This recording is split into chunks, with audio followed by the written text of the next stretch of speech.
Hi, I'm Veronica. I wanted to show you a short sequence you could do in the morning, perhaps even the first thing in the morning, so that you feel that you have moved all your body and that all parts of the body has communicated with one another and are ready to take you with your day. So you don't need any props for that, just something to lie down on. You can start by making your way down. And if you've seen any of my videos, I always encourage you to take your time before you settle, moving around in a way that feels pleasant, where you get some time to feel that support underneath you and maybe do some yummy or self-massagey movements. So give yourself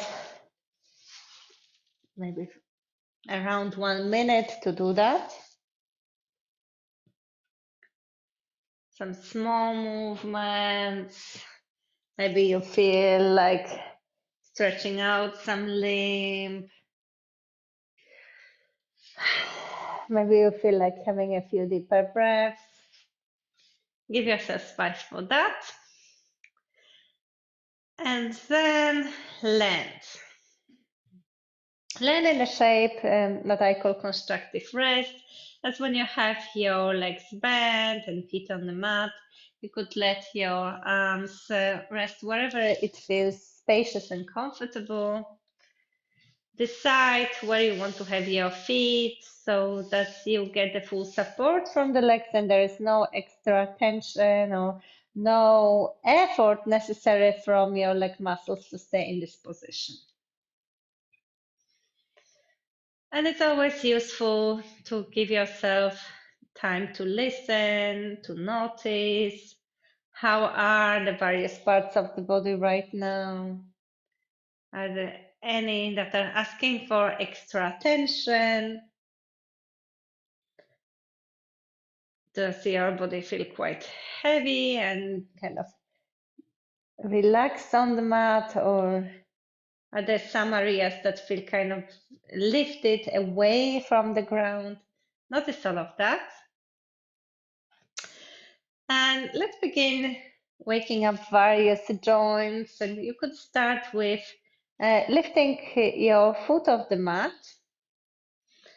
and then let that leg float up. So it's very different from trying to reach to the sky and create lots of tension through the leg to make that effort. You're allowing it to float. And you can think of it as if you're trying to find a place for that leg where it can settle deep into the hip and behave as if it was floating in the water, where you don't really feel its weight. That obviously means that the knee will be bent and all the joints will be relaxed. And once you find this shape, you can start playing first with the toes, curling them and spreading them as wide as possible. I would definitely recommend you not to wear socks for this one. Curl the toes under and then you spread them apart. It's the same movement as I'm doing now with my fingers. Actually, you could do the two of them at the same time. And then you can release the toes and go for the ankle. So the toes don't need to move anymore. It's only the ankle that's flexing and extending. And if you want to check all the movements, there's also this possibility to kind of turn that ankle and the foot inwards as if your foot wanted to face the wall, and then turn the foot the other way, kind of outwards, as if the sole of the foot wanted to face that other wall. You could also check how it would be to move your toes when your foot is completely pointed, like in ballet dancer, and completely flexed. And obviously do some circles with the ankle in the air. Now, obviously, if you start feeling a lot of effort and maybe even some shaking in that leg, remember you can always bend it and release it at any point. But once we've went through the toes and ankle, you could also check how it would be as if you're kicking a ball, kind of kick your leg, and that's when you feel what the knee does. And then there's a very different way of getting your leg up. And that's when you're trying to lengthen it in two directions, but it has nothing to do with your knee anymore. It's as if your sole of the foot that you've already awakened wanted to reach towards the ceiling, and your hip wanted to kind of dig deeper into the ground. And with the combination of these two, there's that freedom that you might find all along the leg. And you could also add to that a spiral. I made a whole video about it, a kind of spiraling motion with the heel that would make your leg rotate around its own axis. So now you know you've awakened all of that leg. You can bend the knee again and draw some tiny, tiny circles with your knee in the air. They're really small, nothing big, really small.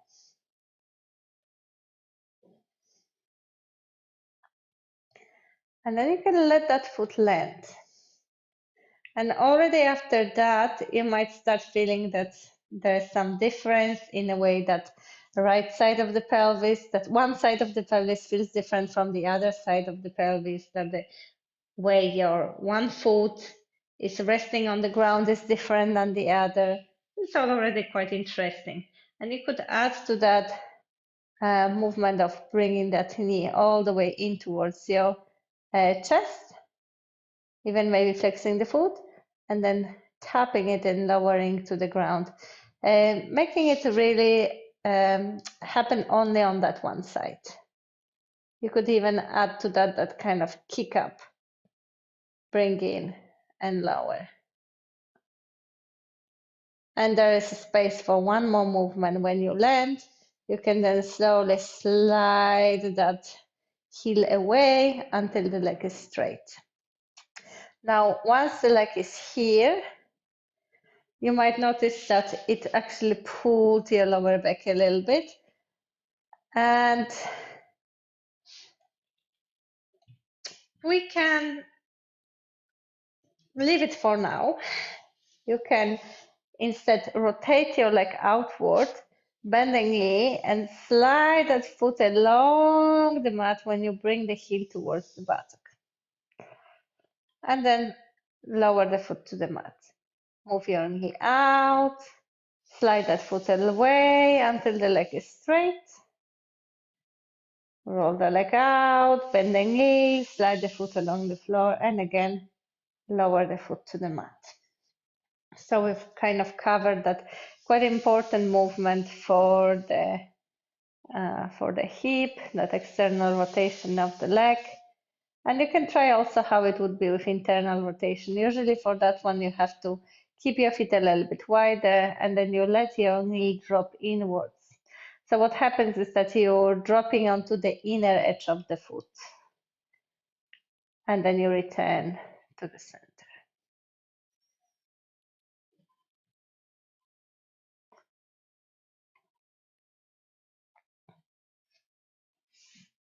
Once it's there, you can also play with straightening the leg, rolling it in, bending the knee, and sliding the heel towards the buttock, and then sliding it away.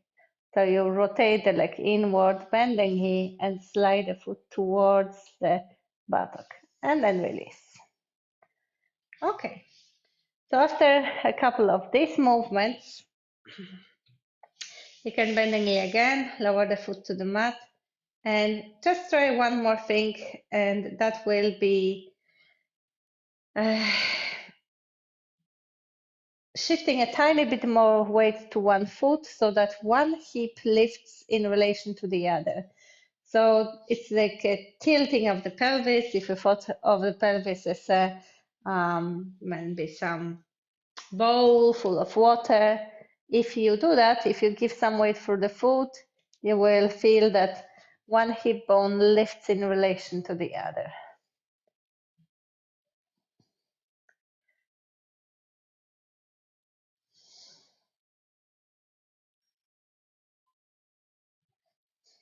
Okay. And then you can slide that foot away again and keep it there for a moment. Bend the arm, keep the arm out to the side, keep your arm relaxed, and then move your forearm over the head, direction over the head, and direction towards the foot. Direction over the head and direction towards the foot. So you will notice that the shoulder rotates, it kind of hikes up when you're in one position, and then it kind of gets flattened towards the floor when you're in opposite direction.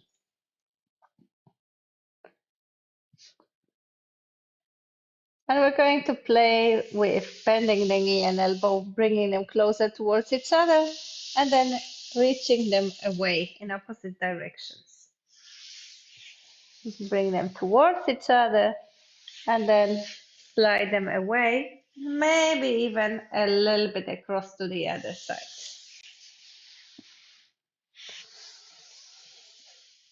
There's a little bit more space along that one side of the body, and then you're really shortening it. Gaining some space and shortening it.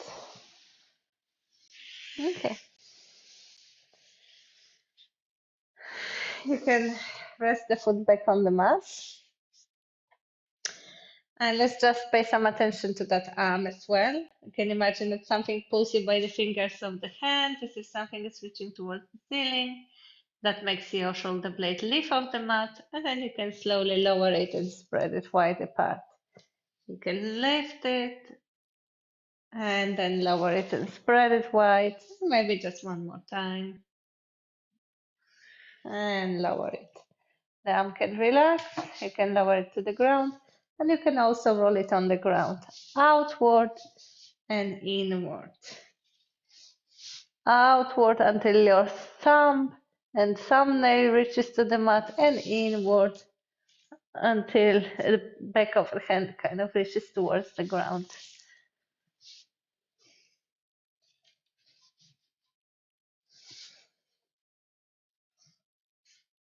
Your head might want to respond to that somehow. You can let it roll with it or not. Okay. So we've done kind of half of the body, and you can now feel how that one half rests on the ground as compared to the other. Start with lifting the foot, letting it float, find a place for it where it feels the lightest. Curl and uncurl the toes. And then release the toes, flex and extend the ankle. You could also check how it would be to move your toes when the foot is pointed and how to move the toes when the foot is flexed. You could check that kind of rotation of the ankle inward and outward, and a full circle that happens only in the ankle. It doesn't affect the rest of the leg just yet. Once you've gone through the foot and the ankle, you could kick the leg a few times, so that's when you focus on the knee. And then you're going to do just the opposite. Forget about the knee, focus on the heel again, and at the same time at the hip on the other side, and see if you can find some lengthening along that entire line through grounding through the hip and reaching with the sole of the foot towards the ceiling. You could even make this kind of spiraling motion with the heel that will make your leg rotate around its own axis, right and left. Once that's done, you can bend that knee, make some little circles with the knee in the air.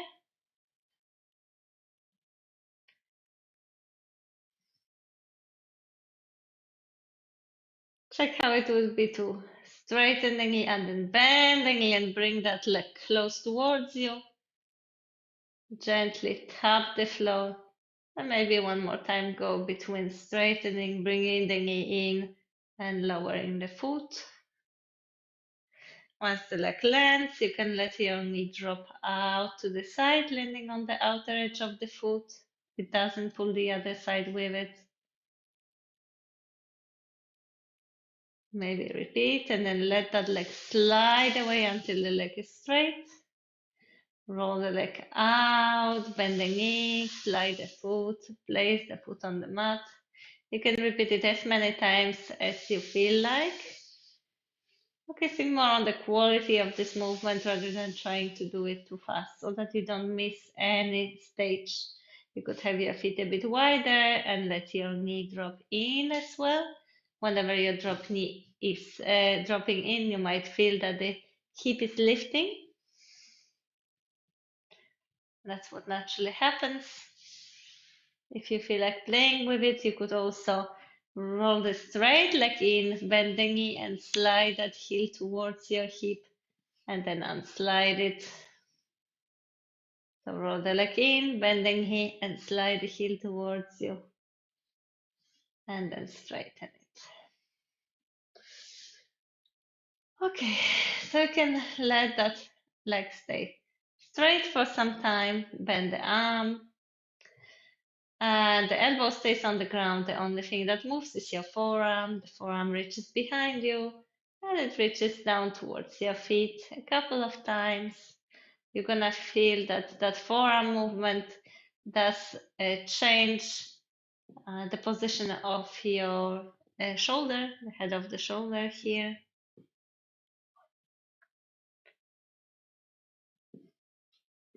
And then you will be able to join the leg and with the arm. And so the knee towards the elbow towards the knee, and then you reach them away from one another. They come towards each other. It works very well on the exhale if you want to add the breath. And they reach away from one another. They might even reach a little bit over the midline towards the other side if you want to feel more of that opening on one side of the body.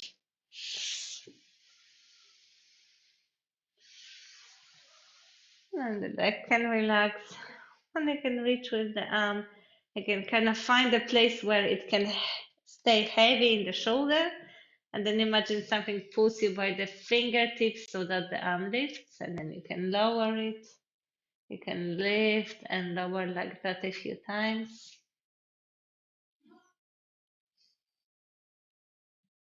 Mm-hmm. You might even notice what happens if you go on the diagonal. Lower the arm on the ground and rotate it in and out a few times around its own axis. Remembering you're not rolling only at your lower arm, but it really happens from the shoulder itself. The head might want to participate in this movement in some way.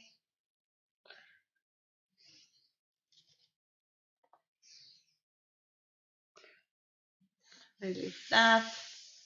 Tap the foot on the ground. There's one movement I forgot about. That's this kind of giving the weight down through the foot and letting the hip tilt so that one hip bone feels higher than the other.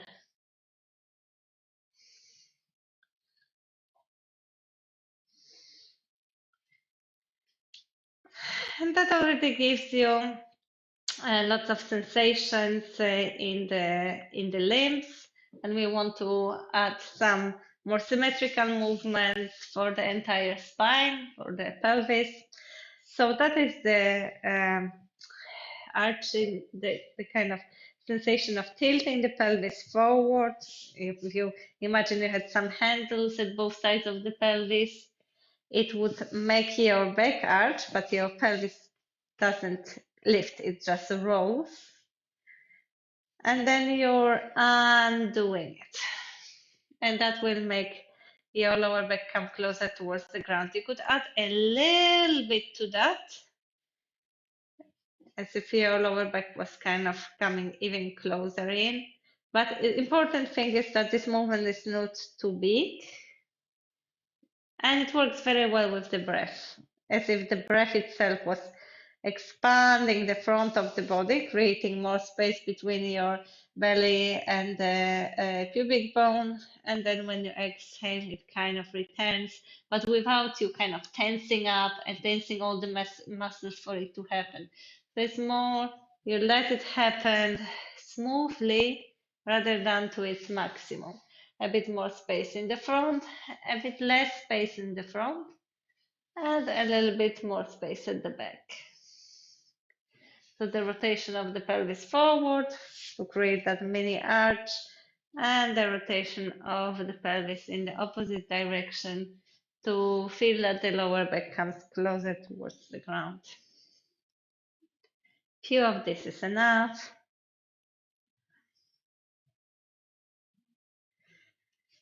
And then you can let your both arms float, cross them over, let the arms rest heavily on the chest. Now the lower body doesn't move, on the upper body, and you're allowing the whole upper body to roll from side to side until one shoulder blade peels off the mat, and then until the other shoulder blade peels off the mat.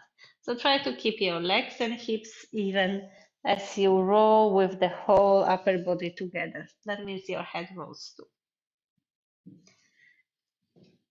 Very releasing for the upper body, and you can relax your arms. Maybe move them a bit wider out to the sides. And first begin with a little bit of rocking, of the pelvis to the right and to the left. Rocking meaning that that the right side of the pelvis feels a bit heavier, and then the left side of the pelvis feels a little bit heavier. And after you've done a few of these, maybe your legs wants to start moving a bit farther, and they might start dropping closer towards the floor. You're not reaching anywhere, you're just letting them drop in a quite relaxed way. And you might notice that your head wants to respond to that in some way, and you let the head respond. You're not immobilizing the head. If you don't notice any movement in the head, you can make it consciously. Every time your knees drop to the right, your head rolls to the left. And every time your knees drop to the left, your head rolls to the right. Again, it's not about making it as big as possible or as fast as possible. You can definitely slow it down and focus on that even movement. The legs move exactly when the head moves, and they all meet at the same time in the center. After you've done all of that, you can check again how are all the parts of the body feeling. Maybe they feel a bit deeper, sunk into the ground. Maybe they feel more spread out, lower, kind of softer. And you could reach with one leg away and the other one. Maybe stretch and yawn. And after that, roll to one side. You're ready to go. I hope that you enjoy this and that the body experience quite a shift. You can subscribe to my channel and hit that notification button. I share one video every Monday morning. So see you next time. Thank you very much.